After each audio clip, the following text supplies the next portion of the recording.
You've probably heard people say in order to lose weight, you have to burn more calories than you consume. And while this is true, a calorie deficit is required in order to lose fat. What goes into calories in versus calories out is highly misunderstood. So today I'm going to explain what it means and how you can start losing the weight you want.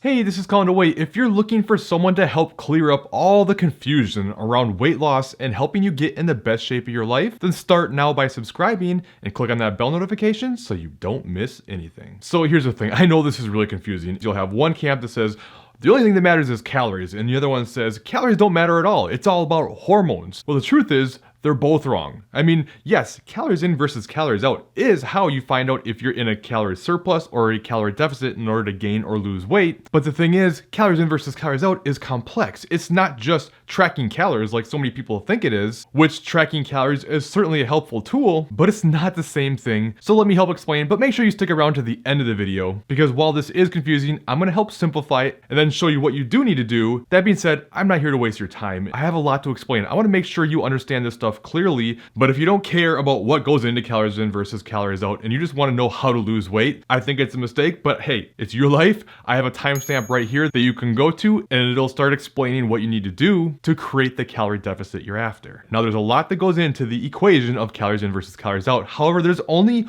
one factor for calories in, and there's 4 major factors for the calories out. So let's start with calories in. The one and only thing that matters when it comes to calories in is the calories you consume. That's right, all calories that go into your mouth are the same. Calories are the stored energy of your food. Where foods differ is how many calories your body burns processing that food you eat. This is called the thermic effect of food, or TEF. So when you hear people say not all calories are created equal, this is what they really mean. They are equal going in, but as your body digests and processes this food, your body actually expends calories doing this. This is why things that are higher in protein or higher in fiber tend to help with weight loss more, because they have a higher thermic effect of food and they also help you feel full. So a lot of higher fiber foods and higher protein foods usually have around a 20 to 30% thermic effect of food, whereas carbs that don't have much fiber are around more like 5 to 8%, and then fat only has about a 2 to 3% thermic effect of food. Now, another part of the calories out equation is the thermic effect of exercise, or basically the amount of calories you burn when you perform any exercise. And of course, some exercises burn more or less during the exercise, but much like with food, where it's not just about the calories in,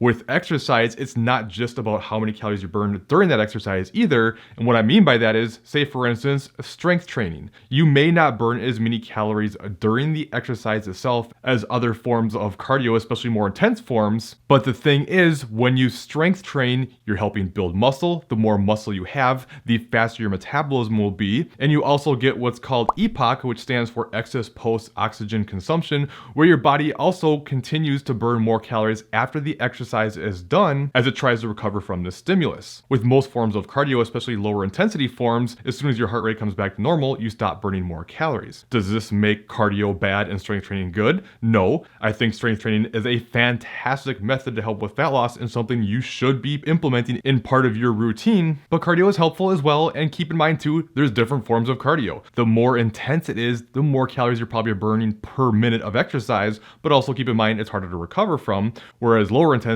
forms of cardio and even just walking may not burn as many, but it's not so hard in the body, so there's always give and take. The other thing with the calories out from exercise, especially when it comes to cardio, is your body seems to adapt fairly quickly to cardio, meaning when you're doing more cardio, eventually your body's going to get used to that. You're going to start burning less calories from that same amount of exercise, and you have to keep doing more and more to create more calorie burn, whereas that's not quite so much the case with strength training, so something to keep in mind. And also keep in mind that activity trackers have been shown to be up to like 85% off, so we don't necessarily want to use them to figure out how many calories we're burning. It's more about seeing how active we're being and using it as a tool that way. The third factor that comes into how many calories you expend is your N.E.A.T, which stands for non-exercise activity thermogenesis, and this is basically just your general movements throughout the day. Getting up, moving around, even me just waving my hands around when I talk to you, things like that, those all burn calories. This actually makes up a very large percentage of the calories we expend on a daily basis. So we have a tendency to think is exercise and nutrition, that's all that matters, but really how active you are makes a big difference. And this is why people who have very active jobs typically tend to be leaner than people who have sedentary jobs, or at least get to eat a lot more calories than those who sit in front of a computer all day. And then the last major factor is your basal metabolic rate, or B.M.R, and this is basically how many calories your body burns just being yourself. If you were to lay in bed and not move a muscle all day long, that's how many calories you would burn. This actually makes up the largest percentage of all four of these things. So you can see how it's kind of complex, and it gets even more complex when you start factoring in things like diet history. Something that most people don't seem to understand is the more you diet, the more extreme you diet, the more your metabolism is going to adapt to this and guard against fat loss. You start burning less calories through all these different things that I just mentioned, and your body is basically guarding against starvation. So when you go through lots of extreme methods, your body remembers this and your metabolism slows down. So even if some online calculator says you should be burning this amount of calories, it doesn't always work that way. And that's why some people say, well, I was in a calorie deficit, but it doesn't work because this calculator said, if I eat 1,500 calories, I'm going to lose 1.5 pounds a week, and I didn't lose anything. Well, online calculators don't know you, your genetics, your diet history, all that type of stuff. It's not specific to you. But don't worry, I'm going to help explain how you will know what a good deficit is for you. But before we get into that, hormones is always a big argument.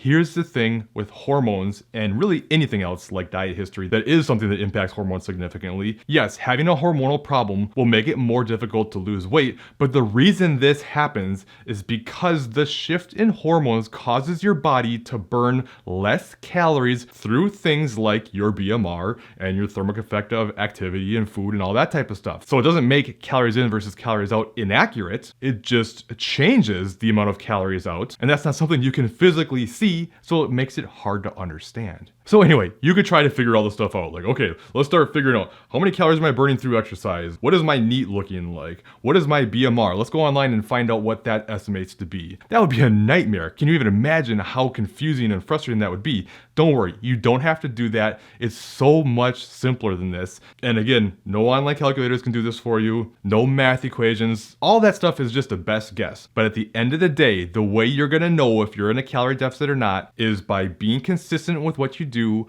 monitoring how that goes, and seeing if you're losing weight or not, and making some adjustments. But let's get into how to do that. So if you haven't been tracking, what I would recommend doing for the next week, do a food recall. Keep your eating habits the same, don't change a thing, but now start tracking your intake in a food journal, and on a daily basis, you're gonna enter these in, and then over the course of those 7 days, you're gonna add up all your calories, you're gonna divide that by 7, that's the average amount of calories you're consuming. If you haven't been trying to lose weight, and you're starting now, and you've been roughly maintaining your weight, well now you know this is roughly your maintenance calories. If you want to confirm this, which is a step I do recommend, is after that week is done, now you can start giving yourself a target of that average, do that for another week, and see if you still continue to maintain, and if you do, then that's a pretty good sign that's your rough maintenance calories. From there, you can make a 20% drop in your calories, give or take around 5%, and that should be a good starting point for you to start getting things going. You can add in a little more activity, start going for shorter daily walks, add in a little bit more intense cardio if you want.